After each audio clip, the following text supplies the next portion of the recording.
अच्छा यार जी, मैंने ये तुम्हारी जो स्लाइड है ना ये मोबाइल पे खोली हुई है। मैंने सोचा कि यहीं पे जो है ना हम इसे पढ़ते हैं यार, लैपटॉप पे बड़ा टाइम लग जाता है, उसे खोलो फिर आगे जाओ वहाँ से ऐप डाउनलोड करो। तो जो है ना ये ट्रांसक्रिप्शन का पहला टॉपिक है, ये मैं तुम्हें करवा देता हूँ। ठीक है। अच्छा, इसमें अब डेफिनेशन में क्या कहते हैं, it is the process of copying of genetic information contain in DNA in the form of RNA by multi enzyme system. ठीक है। अब ये बात मैंने तुम्हें उस दिन भी बताई थी, 3-4 दिन पहले जब मैं तेरे पास बैठा हुआ था, कि ट्रांसक्रिप्शन में ना हम लोग क्या करते हैं कि जो हमने प्रोटीन बनवानी होती है ना उसकी इन्फॉर्मेशन को अंदर डीएनए से निकलवा के लाते हैं बाहर साइटोप्लाज्म में। ठीक है। तो इसके लिए ना हमें चाहिए होता है एमआरएनए। ठीक है। लाइक मैंने उस दिन तुम्हें एग्जांपल दी थी कि पेनक्रियास के अंदर जो हमारे बीटा सेल्स होते हैं वहाँ से हम इंसुलिन की सिंथेसिस करते हैं, and insulin is a protein. तो अब डीएनए जो है ना, जो पेनक्रियास के अंदर जो है ना वो पेनक्रियास का जो सेल है उसका जो न्यूक्लियस होगा उसके अंदर जो है ना डीएनए उसी स्पेसिफिक रीजन में ओपन होगा, वहाँ से उस वाली जीन जो है ना वो एक्सपोज होगी, वहाँ से एमआरएनए के सिंथेसिस होगी और वो एमआरएनए फिर बाहर आएगा साइटोप्लाज्म में। ठीक है। इस प्रोसेस को कहते हैं ट्रांसक्रिप्शन। ठीक है। और फिर आगे होती है ट्रांसलेशन, तो वो आगे फिर अमाइनो एसिड्स आके मिलते हैं, वो हम अगले टॉपिक में पढ़ेंगे। ठीक है। तो ये हो गया हमारा ट्रांसक्रिप्शन। अब ये इन्होंने बताया हुआ है कि ट्रांसक्रिप्शन में क्या क्या होता है, it is a highly selective process. अब तुम्हें पता है कि मतलब अगर ये बिल्कुल सिलेक्टिव प्रोसेस होता है। अब देखो इंसुलिन जैसा है, इंसुलिन ठीक है, तो उसके अंदर जो है ना जो जीन है उसकी और जो आगे एमआरएनए बनता है, तो उसमें एक भी हम नाइट्रोजन बेस चेंज कर दें ना तो हमारे अमाइनो एसिड्स जो है ना वो सारे चेंज हो जाएंगे उससे आगे आके, तो पूरा वो प्रोटीन का जो स्ट्रक्चर है ना वो ख़राब हो सकता है। तो इसीलिए ना ये बड़ा सिलेक्टिव प्रोसेस है। It result in the formation of 3 kinds of RNA. अच्छा, मेनली वैसे हम एमआरएनए बनवाते हैं, लेकिन टीआरएनए और आरएनए भी यहाँ से बन सकता है, लेकिन तुम ना एमआरएनए में ही हमने ज़्यादा रहना है इसमें। ठीक है। फिर the mRNA formed with particular sequence of N bases decided by genetic information on DNA। यानी वही जेनेटिक इन्फॉर्मेशन जो डीएनए की होती है ना वही डिसाइड करता है कि एमआरएनए हमने कैसा बनवाना है। ठीक है। और फिर आगे यही कहते हैं कि हमारे पास एमआरएनए, टीआरएनए, आरआरएनए ये सारे मिलकर ना फिर आगे ट्रांसलेशन करवाते हैं, ये हम अगली स्लाइड में पढ़ेंगे। ठीक है। अब इसके जो है ना हम लोग जल्दी से देख लेते हैं स्टेप्स। तो ये इन्होंने ना जनरल जनरल लाइफ से स्टेप दिए हुए हैं कि वही बात है कि आरएनए पॉलीमरेज आके लगेगा डीएनए के डबल हेलिक्स के ऊपर, अनविंडिंग होगी उसकी। ठीक है। फिर नए जो हमारे आरएनए के न्यूक्लियोटाइड्स होंगे वो आएंगे, आरएनए की सिंथेसिस होगी, उसकी एलोंगेशन होगी एंड देन टर्मिनेशन होगी। ठीक है। अब आरएनए पॉलीमरेज जो है ना वो उसको हम देखते हैं। ठीक है। RNA polymerase is a multi enzyme system, यानी एक बड़ा इंजाइम है और काफ़ी सारे इसके अंदर ना प्रोटीन अमाइनो एसिड्स और प्रोटीन्स होते हैं। ठीक है। ठीक है। तो इसमें देखो वो ये कहते हैं कि हमारे पास क्या होता है कि आरएनए पॉलीमरेज आता है। तो आरएनए पॉलीमरेज ये याद रखना है, ये बड़ा इंपॉर्टेंट है ये। ठीक है। ये याद रखना है कि ये जो इन्होंने यहाँ पर हमें ये बताया हुआ है ना ये बड़ा इंपॉर्टेंट है, ये याद रखना है। ठीक है। कि हमारे पास जो है ना वो 3 तरह के आरएनए पॉलीमरेज होते हैं और ये एमसीक्यू के अंदर जो है ना वो लाजमी पूछते होते हैं। ठीक है। एमसीक्यू के लिए ना ये बड़ा इंपॉर्टेंट है। इसमें ना ये लाजमी पूछते होते हैं कि आरएनए पॉलीमरेज 1 जो है वो क्या बनवा रहा है। ठीक है। तो वो हमारे पास बनवाता है आरआरएनए। आरएनए पॉलीमरेज 2 जो है वो हमारे पास बनवाता है एमआरएनए। और आरएनए पॉलीमरेज 3 जो है ना ये हमारे पास बनवाता है टीआरएनए। ठीक है। तो यार इसको जो है ना वो याद रखना है। सही है। तो एमसीक्यू के लिए जो है ना ये पॉइंट इंपॉर्टेंट है। ठीक है। ये वाली, ये जो तुम्हें मैंने बताया है ना एमसीक्यू के लिए ये चीज़ इंपॉर्टेंट है। ठीक है। ये वाली इसको कर लेना। सही है। तीनों टाइप्स का जो आरएनए पॉलीमरेज है ना वो क्या क्या बनवाते हैं। अच्छा, फिर इसी तरह जो है ना हम आगे चलते हैं और आगे चल के जो है वो हमें पता चलता है कि जो है, एक मिनट यार, पता नहीं है, एक मिनट, ये इसे मैं नीचे लेके चला जाऊँ। अम, बस बस। ठीक है। फिर आरएनए पॉलीमरेज, अब देखो यहाँ पे एक चीज़ तो क्लियर होगी कि एमआरएनए की सिंथेसिस में ना, एमआरएनए की सिंथेसिस में हम लोग जो है वो कौन सा एंजाइम यूज़ कर रहे हैं, ये वाला आरएनए पॉलीमरेज 2 जो है ना ये हमने यूज़ करना है एमआरएनए की सिंथेसिस में। ठीक है। बाकी दोनों भी पता होने चाहिए। नीचे चलते हैं। अब आरएनए पॉलीमरेज जो है ना इसका मैंने तुम्हें उस दिन भी बताया था कि हमारे पास ना आरएनए पॉलीमरेज के ना 2 पार्ट्स होते हैं। ठीक है। एक पार्ट जो है ना हमारे पास इसका होता है ये वाला, ये वाला। ठीक है। जिसका नाम हमने उस दिन दिया था कोर एंजाइम। एक इसका ये पार्ट होता है, और इसके अंदर ना 5 सब यूनिट्स होते हैं, 2 अल्फ़ा, एक बीटा प्राइम होता है, और एक जो है ना हमारे पास वो होता है ये नीचे जो इन्होंने दिया हुआ है, पता नहीं क्या नाम है इसका, ठीक है। तो हाँ ठीक है, तो ये हमारा हो गया इसका कोर एंजाइम। और जो ये ऊपर से हम एक नया ग्रुप ऐड करवाते हैं ना, अभी नीचे हम पढ़ते हैं इसको, तो ये फिर ना हमारे पास कलेक्टिवली जो है ना ये सारा हमारे पास ओवरऑल क्या बन जाता है, ये होलो एंजाइम बन जाता है, ठीक है। सेपरेटली हम लोग इसे क्या कहते हैं, सेपरेट अगर बात करें तो ये हमारे पास होता है कोर एंजाइम, ठीक है, ये याद रखना है।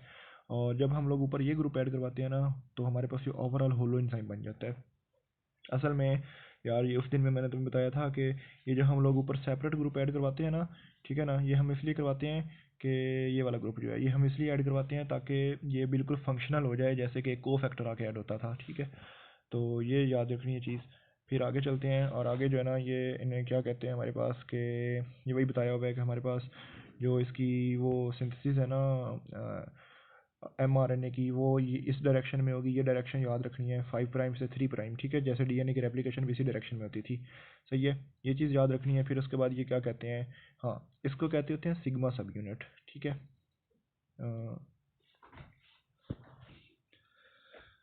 अच्छा तो फिर जो है ना यहाँ पे, अच्छा यार मैं खाना खाने चला गया था, तो इसलिए ना ब्रेक ली थी अंदर से, तो ये तुम्हें समझ आ गई होगी, बल्कि आज आनी चाहिए समझ के होलो एंजाइम हमारे पास क्या होता है और कोर एंजाइम क्या होता है। और मैंने ये बताया था कि कोर एंजाइम जो है वो खुद एक्ट नहीं कर सकता, इसीलिए जो है ना ऊपर हम सिग्मा फैक्टर ऐड करवाते हैं, ताकि जो है ना वो ऐसा फिर प्रॉपर एंजाइम जो है ना पूरा एक्ट कर सके, ठीक है। अच्छा यार इसमें एक चीज़ मैंने और बतानी थी कि यार देखो, जैसे ये हमारा डीएनए पड़ा हुआ है ना, हाँ जैसे ये हमारा डीएनए पड़ा हुआ है, तो मैंने तुम्हें उस दिन भी बताया था कि हमारा जो डीएनए होता है ना, उसने उसके ऊपर ना आरएनए पॉलीमरेज ने ना कहीं जाके बाइंड करना होता है, ठीक है। तो यहाँ से उसने ना ट्रांसक्रिप्शन स्टार्ट करवानी होती है, तो उससे हम कहते होते हैं इनिशिएशन साइट, ठीक है, या मतलब रिकॉग्निशन यहाँ से होनी होती है। देख जो है ना यहाँ पर जैसे ये वाली होगी हमारे पास, ठीक है, लेट से किस जगह पे आगे ना आरएनए पॉलीमरेज ने बाइंड करना है, तो ये होगी उसकी क्या होगी, रिकॉग्निशन साइट होगी, ठीक है। और रिकॉग्निशन यहाँ से मतलब इसका रिकॉग्निशन का मतलब ये होता है कि यहाँ से जो है ना वो आके बाइंड करेगा, और इसके बाद जो है ना वो थोड़ा सा जो है ना वो चल के इधर जाएगा इस तरफ, ठीक है। और फिर ये मैं आगे तुम्हें बताता हूँ, यानी रिकॉग्निशन साइट हमने ना लाजमी जो है ना वो इसका पता करवाना होता है। तो असल में सीन ऊपर यही था कि इस एंजाइम पे कि इस एंजाइम के अंदर ना अगर हम इसके होलो एंजाइम की बात करें, ठीक है, तो इसके अंदर तो इसकी एक्टिविटी होगी, सही है ना, लेकिन ये रिकॉग्नाइज़ नहीं कर सकता, ठीक है। तो फिर रिकॉग्नाइज़ करवाने के लिए ना हम लोग ऊपर इसको ना होलो एंजाइम से जो है ना वो पूरा इसको बनाते हैं, सिग्मा फैक्टर ऐड करवाते हैं, ताकि सिग्मा फैक्टर जो है ना वो रिकॉग्नाइज़ करता है इनिशिएशन साइट को ऑन द डीएनए। तो यहाँ पर इन्होंने यही लिखा हुआ है कि यहाँ पर अगर हम इनको देखें कि हमारे पास क्या होता है कि अगर सिग्मा फैक्टर की अगर हम बात करें, तो यहाँ पर यार ये वो यही कह रहे हैं कि हमारे पास it enables the RNA polymerase to recognise the promoter region on DNA.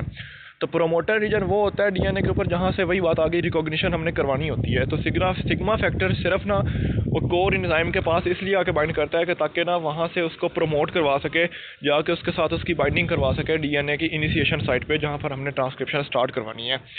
The sigma सब unit plus core enzyme make up the holo enzyme, ठीक है। तो ये याद रखना है कि हमारे पास जो है ना वो ये इस तरह से जो है ना पूरा एंजाइम बनता है, ठीक है। खैर काफ़ी इस पे जो है ना वो हो गया हमारा, तो इसको जो है ना वो फिर बाद में हम देखते हैं, ठीक है, आगे इसको मतलब पढ़ते हैं।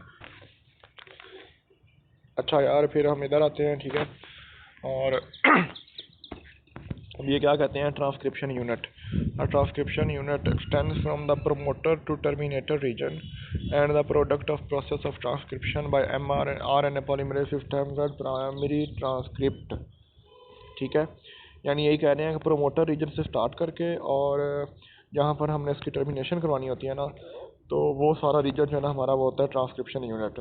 खैर यार यहाँ तक ना तो मैंने ये पता होना चाहिए कि आरएनए पॉलीमरेज एंजाइम कैसे बनता है, ठीक है ना, प्रॉपर कोर एंजाइम कैसे बनता है, और होलो एंजाइम के अंदर कौन सा एडिशन करवाएं तो वो होलो एंजाइम बन जाता है, ठीक है। और इसकी इंपॉर्टेंस जो है ना, यानी इसका सिग्निफिकेंस जो है ना वो मैंने तुझे बता दिया था, इसका सिग्निफिकेंस ये होता है, ठीक है ये।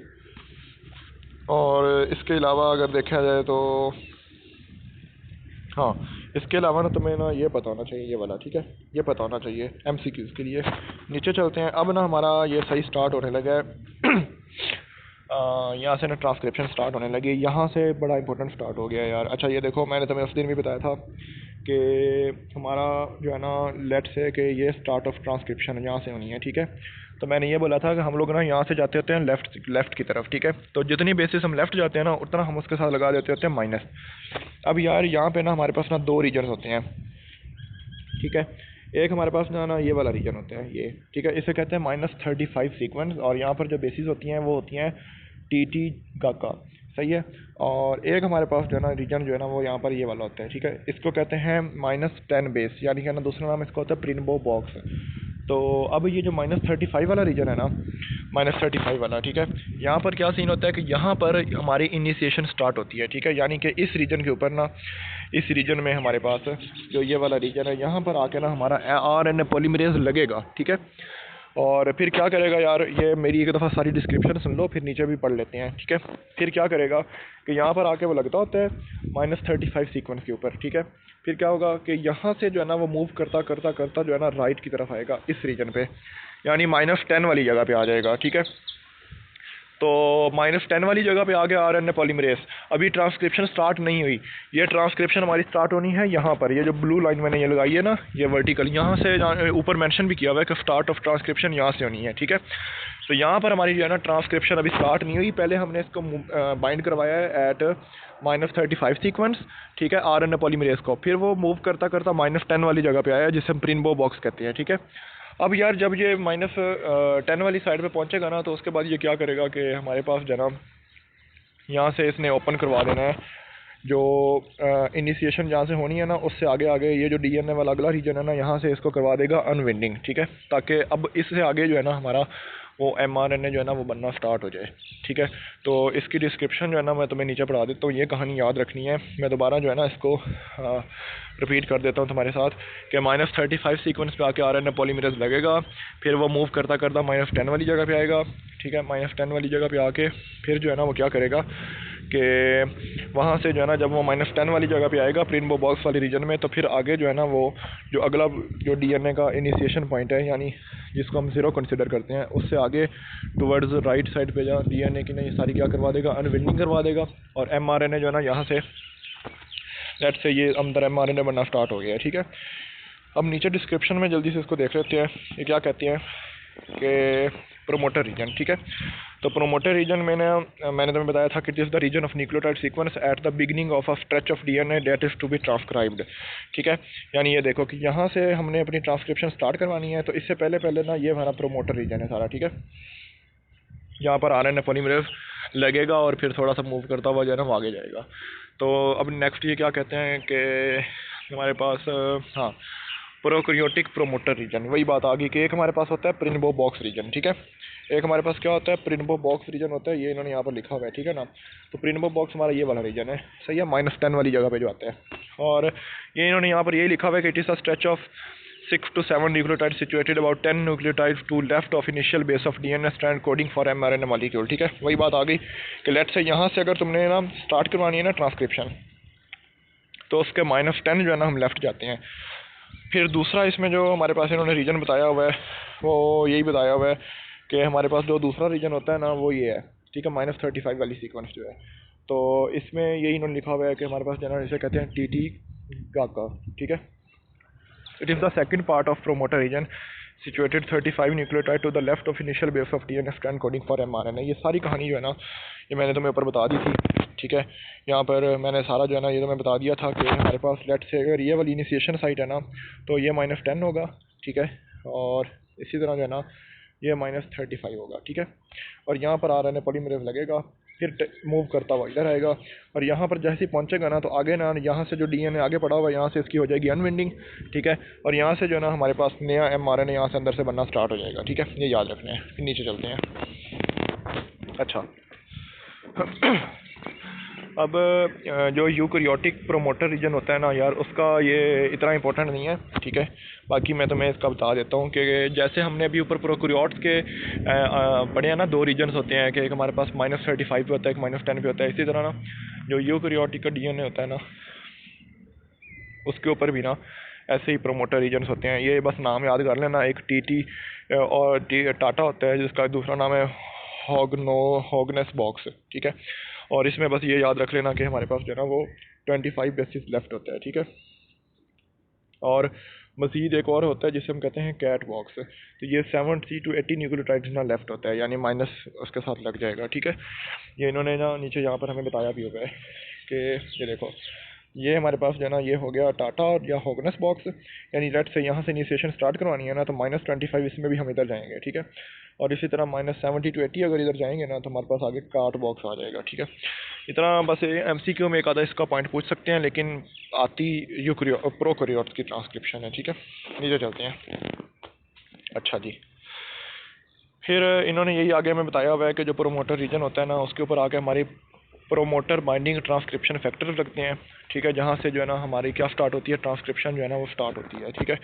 ये इन्होंने बता दिया यार। इसी तरह फिर आगे टर्मिनेशन होती है, तो टर्मिनेशन अभी हम आगे चल के पढ़ेंगे ना कि टर्मिनेशन दो तरीके से होती है, ठीक है। एक जो होता है तरीका वो हमारे पास, मैंने तुम्हें उस दिन भी बताया था कि एक होता है रो फैक्टर, ठीक है ना, जिसे हम रो डिपेंडेंट भी कहते हैं, और एक रो इंडिपेंडेंट होता है जिसमें जो DNA जो है ना जो उसका टर्मिनल पोर्शन होता है वो खुद ही अपना एक ऐसा लूप बनाता है अपने ऊपर कि अपने आप को ना वो खुद ही ब्रेक करवा लेता है। ये मैंने तुम्हें उस दिन भी अच्छी तरह करवाया था, ठीक है, लेकिन अभी देख लेते हैं इसको भी। अच्छा, फिर अब ये देखो, ये क्या कहते हैं कि binding of RNA polymerase with DNA helix. तो अब ये क्या कह रहे हैं कि the process of RNA synthesis involve first the binding of the RNA polymerase molecule to the template at promoter site, ठीक है। यानी वही -35 वाली जगह पे आके ना पहले RNA पॉलीमरेज लगेगा। बाइंडिंग कैसे होगी? अब RNA पॉलीमरेज जो है ना वो दो तरह से बनता है, एक मतलब कोर इंजाइम था लेकिन सिग्मा फैक्टर आके लगा तो वो होलो इंजाइम बन गया। तो होलो इंजाइम आके जो है ना वो प्रोमोटर साइड पे बाइंड कर सकते हैं, ठीक है। तो यही सिग्मा फैक्टर की ना इंपॉर्टेंस है कि वो आके ना उसको एटा प्रोमोटर रीजन बाइंड करवाता है, ठीक है। तो the binding causes the decrease in affinity of RNA polymerase to combine with other regions of DNA, ठीक है। तो जैसे बाइंडिंग होगी ना तो फिर वो बाकी और किसी जगह बाइंड नहीं कर सकता, फिर वो आगे ना mRNA की ना सिंथेसिस जो है ना वो स्टार्ट करवा देगा, ठीक है। अच्छा, तो ये देखो, ये इन्होंने हमें वही बताया हुआ है कि हमारे पास ये RNA पॉलीमरेज जा रहा है, ठीक है। ये सारा RNA पॉलीमरेज का इन्होंने स्ट्रक्चर हमें बताया हुआ है, ठीक है। और इसके अगर हम देखें कि इस रीजन में ये मूव कर रहा है और यहाँ से देखो कि ये आगे अनविंडिंग करवाई जा रहा है DNA की, और mRNA जो है ना ये देखो ये mRNA बनता हुआ ना निकल रहा है, जब मैंने पर्पल में शो किया ना ये अंदर इस तरह से जो है ना mRNA बनता हुआ अंदर से निकल रहा है, ठीक है। अच्छा, फिर आगे यार इन्होंने बताया हुआ है कि the unwinding of DNA molecule takes place from promoter region by RNA polymerase, it is only for the distance of about 15 to 17 base pairs. Unwinding जो है ना वो यही कह रहे हैं कि हम प्रोमोटर रीजन पे आके बाइंड करवाते थे तो अनविंडिंग जो है ना स्टार्ट हो जाती है और उसके बाद जो है ना आगे RNA पॉलीमरेज फिर मूव करता हुआ जाता है, ठीक है। तो प्रोमोटर रीजन का मकसद ही यही होता है कि एक तो उसको इनिशिएशन पॉइंट बताना कि भाई यहाँ से जो है ना तुमने mRNA बनवाना स्टार्ट करना है, और फिर इन जो है ना मतलब हाँ मतलब RNA को वो एक बाइंडिंग साइट प्रोवाइड करता है। और प्रोमोटर का दूसरा फंक्शन ये होता है प्रोमोटर रीजन का कि उसको ना आगे यानी जहाँ से तुमने ट्रांसक्रिप्शन स्टार्ट करवानी है ना तो वहाँ से DNA की अनविंडिंग हो जाती है, ठीक है। फिर ये इनिशिएशन ऑफ RNA सिंथेसिस इन्होंने बताया हुआ है। The initiation of RNA synthesis यार ये वही बात इन्होंने की हुई है, 5 प्राइम से स्टार्ट होती है, 3 प्राइम की तरफ जाती है, न्यूक्लियोसाइड आते रहते हैं, न्यूक्लियोसाइड ट्राइफॉस्फेट आते रहते हैं, ठीक है। तो ये इसमें ना ये चीज़ याद रखना ज़रूरी है, ठीक है, कि न्यूक्लियोसाइड ट्राइफॉस्फेट्स आते रहते हैं इस तरह से, ठीक है ना। और यानी जैसे एडिनोसिन ट्राइफॉस्फेट आएगा यानी ATP आएगा तो 2 फॉस्फेट्स अंदर से निकल जाएंगे यानी पायरोफॉस्फेट ग्रुप निकल जाएगा, और एक यानी कि एडिनोसिन मोनोफॉस्फेट रह जाएगा तेरे पास न्यूक्लियोटाइड, फिर वो आके ना ऐड हो जाएगा, ठीक है। ये याद रखना है। अच्छा, ये हो गया। फिर अच्छा, इस पे भी ना उस दिन हमारी अच्छी खासी इस पे डिस्कशन हुई थी कि एक सेंस स्ट्रैंड होता है, एक एंटी सेंस स्ट्रैंड होता है, और सेंस स्ट्रैंड हमारे पास होता है non template strand of DNA, यानी कि ना जो mRNA जिसके साथ अटैच हुआ होता है ना वो हमारा होता है एंटी सेंस। हाँ, यानी कि ना जिसके ऊपर mRNA बाइंड किया होता है ना उसे कहते हैं हम टेम्पलेट स्ट्रैंड, उसका दूसरा नाम होता है एंटी सेंस स्ट्रैंड, ठीक है। और जो दूसरा खाली जो स्ट्रैंड पड़ा होता है ना DNA का जो खुल के दूसरी तरफ चला जाता है उसे हम कहते होते हैं सेंस स्ट्रैंड, ठीक है। यानी कि उसके ऊपर कोई ट्रांसक्रिप्शन नहीं होनी होती, उसे हम non template strand of DNA भी कहते हैं। ये याद रखना है MCQ वगैरह के लिए, ठीक है। अच्छा, ये देखो, ये आगे फिर उन्होंने हमें बताया हुआ है डीएनए कोडिंग स्ट्रैंड जो है ना हमारे पास, ये इन्होंने याद दिखाया हुआ है कि ये लेट से कि ये अगर डीएनए कोडिंग स्ट्रैंड है हमारे पास, ठीक है ना, तो ये उसका आगे बताया हुआ है कि ये टेम्पलेट स्ट्रैंड है। तो टेम्पलेट स्ट्रैंड के ना कॉम्प्लीमेंट्री बेस पेयरिंग होगी। ये देखो, ये लेट से कि ना मैं तुम्हें बताऊँ कि लेट से कि इस तरह से हमारा डीएनए पड़ा हुआ था, ठीक है, डबल स्ट्रैंडेड है, ठीक है ना, इस तरह से पड़ा हुआ था। तो फिर क्या हुआ कि इसकी जब हमने ओपनिंग की ना, तो अब ये देखो पर्पल वाला जो है ना, इसको मैं तुम्हें दिखाता हूँ कि जब हमने इसकी ओपनिंग की तो ये कुछ इस तरह से हो गया, ठीक है, यानी कि ये देखो इस तरह से, तो ये ऊपर चला गया। तो जो ऊपर चला गया है ना, वो हमारे पास ना इसका नॉन टेम्पलेट स्ट्रैंड है, ठीक है, यानी जिसने कोडिंग नहीं करनी है। और जो पर्पल वाला है ना, वो टेम्पलेट स्ट्रैंड है। और देखो उसी के कॉम्प्लीमेंट्री ना यहाँ पर हमारे पास इसकी बेसिस पड़ी हुई हैं, ठीक है, ये याद रखना है। फिर उसके बाद जो है ना नीचे चलते हैं। हाँ, फिर एलोंगेशन वही 5 प्राइम टू 3 प्राइम, ठीक है, आसान चीज़ें हैं कि वही localised melted region of DNA जो है ना आरएनए पॉलीमरेज उसके साथ लगता जाएगा, ट्रांसक्रिप्शन बबल्स बनती जाएंगी, और जो है ना हमारे पास जो है वो ये आगे जो है ना मूव करता जाएगा एलोकेशन इस तरह से। और नए नए जो है ना वो हमारे पास न्यूक्लियोटाइड्स आके ऐड होते चले जाएंगे, ठीक है, याद रखना राइबो न्यूक्लियोटाइड्स होते हैं, ठीक है। अच्छा, फिर द बेस सीक्वेंस, ये आगे वही आरएफएससी वाली चीज़ बताई हुई है कि इस तरह से जो है हमारे पास बेस पेयरिंग होती है। बस इसमें डिफरेंस ये है कि ना हम लोग जो है वो आरएनए के अंदर ना थाइमीन की जगह यूरासिल को ले आते हैं। तो ये पॉइंट लिखना बड़ा ज़रूरी है एलोंगेशन में, ठीक है।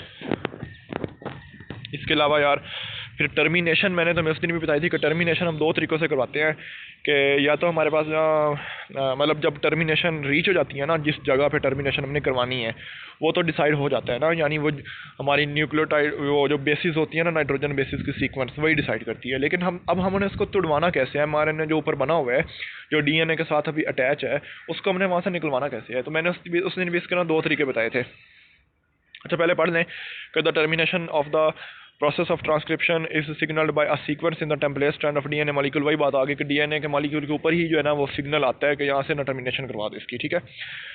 When polymerase reach to the termination sequence, termination factors contribute to separate RNA polymerase and elongation factors from the template and release of the transcript with row protein. अगर तो रो डिपेंडेंट होगा तो फिर रो प्रोटीन भी साथ में जाना वो रिलीज हो जाती है, ठीक है। यार टर्मिनेशन बड़ा इंपॉर्टेंट है, ठीक है। एक होता है रो इंडिपेंडेंट टर्मिनेशन। अब रो इंडिपेंडेंट टर्मिनेशन में मैंने तुम्हें उस दिन भी बताया था कि जो है ना लेट से कि ये तेरे पास ना टर्मिनल रीजन है ये वाला, ठीक है, यानी जो तुमने एमआरएनए बनवाया है ना ये उसका टर्मिनल रीजन है। और मैंने तुम्हें उस दिन में बताया था कि ये इस तरह से ना लूप अपने गिर्द बना लेता है और इस लूप के दरमियान ना हमारे पास स्ट्रॉन्ग बॉन्डिंग होती है जी और सी वाली, यहाँ पर नज़र भी आ रहा है, जिसके अंदर ना 3 हाइड्रोजन बॉन्ड्स बनते हैं, ठीक है। तो और इसके पीछे अगर देखें ना इस रीजन में तो यहाँ पर जो है ना यानी कि लूप जहाँ आगे यानी कि ना लूप आगे जहाँ कंटिन्यू कर रहा है एमआरएनए के साथ, यानी कि देखो ना इसके आगे तो सारा ये एमआरएनए होगा ना, यानी यहाँ पर अगर देखें हम, हाँ इस पॉइंट को देखें तो जहाँ पर हमारे पास ना ये लूप अटैच है इसके साथ, ठीक है, तो वहाँ पर यूरासिल की जो है ना वो बॉन्डिंग होती है हमारे पास, ठीक है। तो यूरासिल एक ना मतलब वीक हमारे पास नाइट्रोजन बेस है और यहाँ पर इसको हमने स्ट्रॉन्ग करवा दिया है। तो इसीलिए ना यहाँ से जब हम इसको ना निक देते हैं ना तो ये आसानी से यहाँ से टूट सकता है, ठीक है। तो यानी ये वाला जो एमआरएनए जो है ना ये सेपरेट हो जाएगा और लूप जो है ना ये इसको मतलब लूप जो है ना क्योंकि ये हैवी थी तो ये अलग हो जाती है यहाँ से, ये याद रखना है, ठीक है।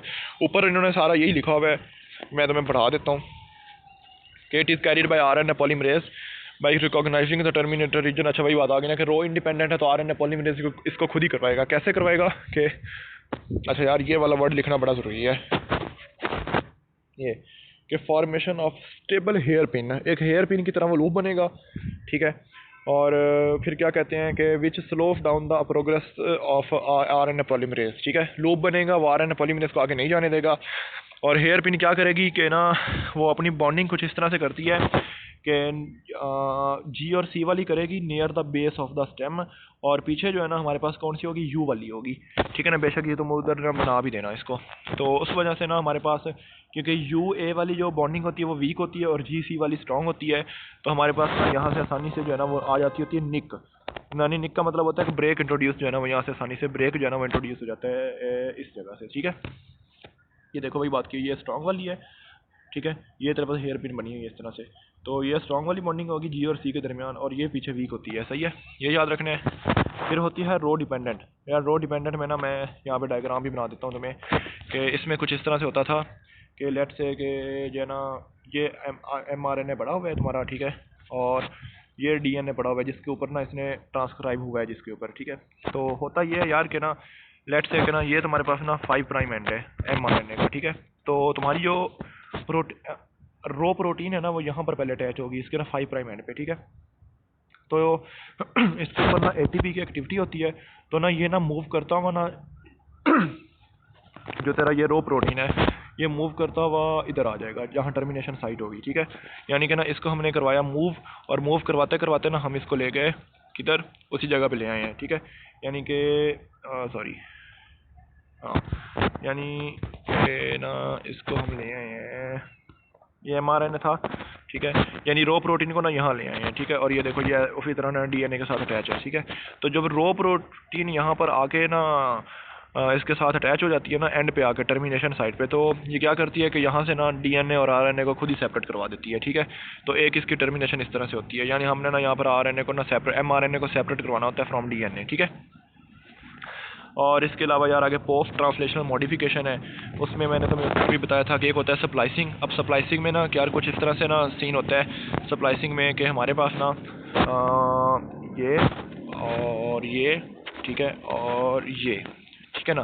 तो ये लेट से कि ना ये तेरे पास ना नॉन कोडिंग रीजन है, यहाँ से ना यानी यहाँ से ना हमने माइनर फील्ड्स नहीं बनवाने, तो हम क्या करते हैं इस रीजन को निकलवा देते हैं और आप बाद में ना एज अ सिंगल ये इस तरह से ना अटैच करवा देते हैं। तो ये वाले जो होते हैं ना साइडों वाले, इसे कहते हैं एक्सॉन्स, और ये है इंट्रॉन। तो इंट्रॉन की रिमूवल को और एक्सॉन्स को बाद में आपस में जोड़ना इसको कहते हैं स्प्लाइसिंग, ठीक है। तो ये हमने करवाना होता है। फिर इसके बाद ना 3 प्राइम पे ना टेलिंग होती है, यानी लेट से कि ये mRNA पड़ा हुआ है, ये 5 प्राइम एंड है, ठीक है, और ये तेरे पास ना 3 प्राइम एंड है। तो 3 प्राइम के ऊपर हमने ना इसकी करवानी है टेलिंग। कैसे करवाएंगे ये मैं जो है ना यहाँ पर तुम्हें बताता हूँ कि पॉली एडिनाइलेटेड, यार ये ना टर्म याद रखनी है, ये MCQ में आ जाती होती है कि हम क्या करवाते हैं पॉली एडिनाइलेटेड टेल, यानी कि ना यार इसकी जो टेल होगी ना, जो मतलब इसकी हम टेल बनवाएंगे यहाँ पर लेट से ये देखो इस तरह जो ये लेट से ये 3 प्राइम एंड है, ठीक है। तो हम क्या करेंगे कि ना इसकी ना इस तरफ ना बहुत सारी ना एडिनिन बेसिस जो है ना अटैच करवा देंगे, तो इसी को कहते हैं पॉली एडिनाइलेटेड, यानी एडेनिन बेसिस जो है ना वो बहुत सारी हमने इस तरफ ना ऐड करवा दी है, ठीक है। तो यह बन जाएगी टेल, ठीक है, ये याद रखना है। फिर इसी तरह ना 5 प्राइम एंड पे हमारी होती है कैपिंग। लेट से ये तेरे पास mRNA है ना, लेट से ये तेरे पास है 5 प्राइम एंड, ठीक है। तो इसकी तरफ जो ना हमने तो नहीं करवानी है इस तरह से इसकी कैपिंग, बिल्कुल ना इसको कवर करना है ऊपर से। तो वो कैसे होगा कि वहाँ पर हमारे पास ना यार ये याद रखना है, MCQ में बड़ा रिपीटेडली पूछते हैं कि कैपिंग में हमारे पास इन्वॉल्व होता है 7 मिथाइल GTP जो कि 5 प्राइम वाले एंड पे बाइंड करता है, और 3 प्राइम पे हम करवाते हैं टेलिंग, ठीक है। तो वहाँ पर हमारे पास एडिनिन की ना बेसिस आके ना अटैच होती हैं, ठीक है। ये बड़ा इंपॉर्टेंट चीज़ है, इसे याद रखना है। ये होगी हमारी इसकी पोस्ट ट्रांसक्रिप्शनल मॉडिफिकेशन, क्योंकि ट्रांसक्रिप्शन के बाद हमने ना mRNA के अंदर ना ये हम जो चेंजेस लाए हैं, तो ये MCQ में पूछ लेते होते हैं कि पोस्ट ट्रांसक्रिप्शनल मॉडिफिकेशन के ना लिखो कि क्या क्या होगा। तो ये तीनों चीज़ें आनी चाहिए splicing, 3 prime telling and 5 prime capping, ठीक है। Regulation of RNA transcription, negative regulation करवाएंगे तो यार नेगेटिव रेगुलेशन में ना बड़ा आसान है, रिप्रेसर्स आते हैं, तो रिप्रेसर्स आके ना प्रोमोटर वाली रीजन में बाइंड कर जाते हैं, ठीक है ना, और वहाँ से इनिशिएशन होने नहीं देते, यानी रिप्रेस करवा दिया, यानी इसमें ना हम ना रेगुलेट करवा रहे हैं नेगेटिव पॉइंट, नेगेटिव की तरफ लेके जा रहे हैं, कम करवाना है। लेट्स से कि अब हमने इंसुलिन नहीं बनवानी, तो उसमें फिर हम नेगेटिव रेगुलेशन करवाएंगे।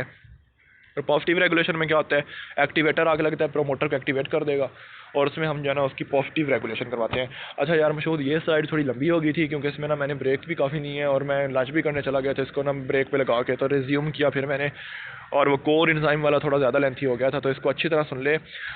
बस यार इंपॉर्टेंट चीज़ यही है कि हमारे पास ट्रांसक्रिप्शन हम करवाते क्यों हैं, क्योंकि mRNA हमने बनवाना होता है टेम्पलेट स्ट्रैंड के ऊपर, ठीक है। जो समरी बता देता हूँ तुम्हें मैं, mRNA हम कैसे बनवाते हैं, RNA पॉलीमरेज आता है, 3 तरह के RNA पॉलीमरेजेस होते हैं। RNA पॉलीमरेज 2 जो है ना वो हम यूज़ करते हैं mRNA के लिए, ठीक है। हाँ किधर गया, हाँ ये सारा वही लिखा हुआ है, ठीक है। फिर आगे इन्होंने हमें बताया था कि RNA पॉलीमरेज बनता कैसे है, तो वो मैंने तुम्हें अच्छी तरह बता दिया डिटेल में कि कोर एंजाइम होता है और उसके ऊपर सिग्मा फैक्टर ऐड करवाते हैं तो होलो एंजाइम बन जाता है। इसका स्ट्रक्चर आना चाहिए तुम्हें, ये सब यूनिट्स वगैरह मैंने तुम्हें सारे बता दिए थे। फिर मैंने तुम्हें बताया था कि सिग्मा फैक्टर ऐड करवाते क्यों है, क्योंकि सिग्मा फैक्टर आके ना RNA पॉलीमरेज को इनेबल करता है to bind with the promoter region, ठीक है। ये इसका नीचे सिग्निफिकेंस भी लिखा हुआ है। फिर इसके बाद मैंने तुम्हें ये सारा यहाँ पर चक्कर बताया था कि -35 जो है ना वहाँ पर पहले दफ़ा के RNA पॉलीमरेज लगता है, फिर वो मूव करता हुआ आगे -10 पे आता है, और ये सारा प्रोमोटर रीजन है, ठीक है ना। ट्रांसक्रिप्शन यूनिट यानी ट्रांसक्रिप्शन साइट पे ना लेफ्ट पे ना माइनस वाली जो बेसिस हैं वो सारा हमारा प्रोमोटर रीजन होता है। तो बेसिकली मकसद ये होता है कि वहाँ पर हम उससे पहले ना इनिशिएशन साइट होती है, वहाँ पर बाइंड करवाते हैं, उसकी बाइंडिंग से ना आगे जहाँ से हमने इनिशिएट करवानी है ट्रांसक्रिप्शन, तो वहाँ पर ना हमारी DNA की ना अनविंडिंग हो जाती है, ताकि जो है ना mRNA अंदर से ना टेम्पलेट रीजन के ऊपर बन सके, ठीक है। ये हो गया। फिर आगे ये इन्होंने आगे हमारे पास है ना उसकी पॉलीमराइजेशन बताई हुई है। पहला यही 3 स्टेजेस होते हैं, इनिशिएशन, देन पॉलीमराइजेशन, और देन वही एलोंगेशन मतलब, और देन टर्मिनेशन। तो पॉलीमराइजेशन या एलोंगेशन में तुमने यही लिखना है कि भाई डीएन जो है ना अनविंड हो जाता है, और टेम्पलेट रीजन के जो टेम्पलेट स्ट्रैंड होता है उसके ऊपर हमारे ना राइबोन्यूक्लियोटाइड्स आते हैं न्यू वाले, और वो ट्राईफॉस्फेट्स की फॉर्म में आते हैं, जैसे ATP आता है।